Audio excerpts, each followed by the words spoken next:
நம்ம சிஎஸ்கே ஃபேன்ஸுக்கு எல்லாத்துக்குமே ஒரு ஹாப்பியான அப்டேட். அதிரடி பேட்ஸ்மேனான டெவால்ட் பிரேவிஸை நம்ம சிஎஸ்கே இப்போ ஒப்பந்தம் பண்ணியிருக்காங்க அப்படின்னு ஒரு லேட்டஸ்டான அப்டேட் வந்து கிடச்சிருக்கு.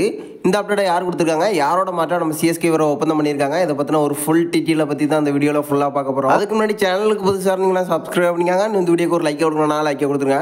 ஆல்ரெடி வந்து பார்த்துருந்தோம் ருத்ராஜ் ரோல்ட் அவுட் ஆயிருந்தார். ஸோ அவரோட மாற்றம் நம்ம சிஎஸ்கே வெளிநாட்டு வீரர்களை எடுத்துகிட்டு வருவாங்க அப்படிங்கிற ஒரு பெரிய எதிர்பார்ப்பு வந்து போயிட்டு இருந்து, அதுக்கான காரணம் 8 வெளிநாட்டு வீரர்களை ஆக்ஷனில் வந்து எடுக்கணும். நம்ம சிஎஸ்கே பொறுத்த வரைக்கும் 7 வெளிநாட்டு வீரர்களை தான் வந்து எடுத்துகிட்டு வந்திருந்தாங்க. ருத்துவோட மாட்டம் ஒரு வெளிநாட்டு வீரர் வருவார் அப்படின்னு எதிர்பார்த்துட்டு இருந்த நேரத்தில் ஒரு மிகப்பெரிய ஏமாற்றம். ஆயிஷா நம்ம சிஎஸ்கே வந்து ஒப்பந்தம் பண்ணியிருந்தாங்க. மறுபடியும் நம்ம சிஎஸ்கே ஃபேன்ஸ்க்கு ஹாப்பியாக வர மாதிரி ஒரு செமையான அப்டேட் வந்து கிடச்சிருக்கு. ஒரு செமையான வெளிநாட்டு வீரராக நம்ம சிஎஸ்கே வந்து ஒப்பந்தம் பண்ணியிருக்காங்க அப்படின்னு ஒரு லேட்டஸ்டான அப்டேட் வந்து கிடச்சிருக்கு.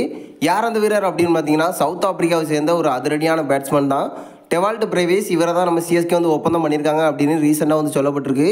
இதுக்கான காரணம் என்ன அப்படின்னு பார்த்தீங்கன்னா, அவர் போட்ட போஸ்ட் தான். போஸ்ட்டை பொறுத்த வரைக்கும் ஃபுல்லாக எல்லா கலரில் வந்து போட்டிருக்காரு. இதுக்கப்புறம் தான் இந்த அப்டேட் ஃபுல்லாக வந்து எல்லா பக்கமும் வந்து ரீச் ஆகிட்டு இருக்கு. ஸோ இப்போதைக்கு சிஎஸ்கேல வந்து ஜாயின் ஆக போகிறாரு, நம்ம சிஎஸ்கே ஒப்பந்தம் பண்ணிட்டாங்க அப்படின்னு எக்கச்சக்கமான அப்டேட் வந்து போயிட்டு இருக்கு. நான் கூட செக் பண்ணி பார்த்தேன், நம்ம சிஎஸ்கே வீரர்கள்லாம் நிறைய பேரை வந்து ஃபாலோ பண்ண ஆரம்பிச்சிருக்காரு. ஸோ அந்த வரிசையில் பார்த்தீங்கன்னா, நம்ம ஷேக் ரஷீத், ருத்ராஜ், தலதோனி அப்படின்னு முக்கியமான வீரர்களை இப்போ வந்து ஃபாலோ பண்ண ஆரம்பிச்சிருக்காரு. நம்ம சிஎஸ்கே யாரோட மாட்டா இவரை ஒப்பந்தம் பண்ணியிருக்காங்க அப்படின்னு கேட்டிங்கன்னா, ஆல்ரெடி வந்து பார்த்துருந்தோம். நம்ம குர்ஜப்னீத் சிங்குக்கு வந்து இன்ஜுரி காரணமாக வெளியேறதுக்கான வாய்ப்புகள் அதிகமாக இருக்குது அப்படிங்கிற மாதிரி எக்கச்சக்கமான அப்டேட் வந்து போயிட்டு இருந்து. ஸோ அவரோட மாட்டா தான் நம்ம சிஎஸ்கே வர வந்து ஒப்பந்தம் பண்ணியிருக்காங்க அப்படின்னு ரீசெண்டாக வந்து சொல்லப்பட்டிருக்கு.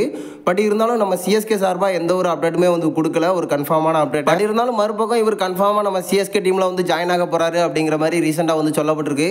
ஸோ வெயிட் பண்ணி பார்க்கலாம். நம்ம சிஎஸ்கேக்கு இந்த மாதிரி ஒரு இள வீரர் தான் வந்து தேவை. அதிரடியாக ஆடுவார், அது மட்டும் இல்லாமல் ஸ்பின் பவுலிங்கும் வந்து பண்ணுவார்.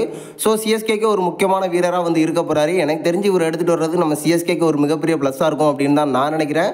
நீங்கள் என்ன நினைக்கிறீங்க? இது எந்த அளவுக்கு உண்மையான அப்டேட்? நம்ம சிஎஸ்கே டீமில் இவர் வந்து ஜாயின் ஆவாரா மாட்டாரா அப்படிங்கிறத மறக்காமல் நம்மளோட கமெண்ட் பாக்ஸில் தெரிவிச்சிருங்க.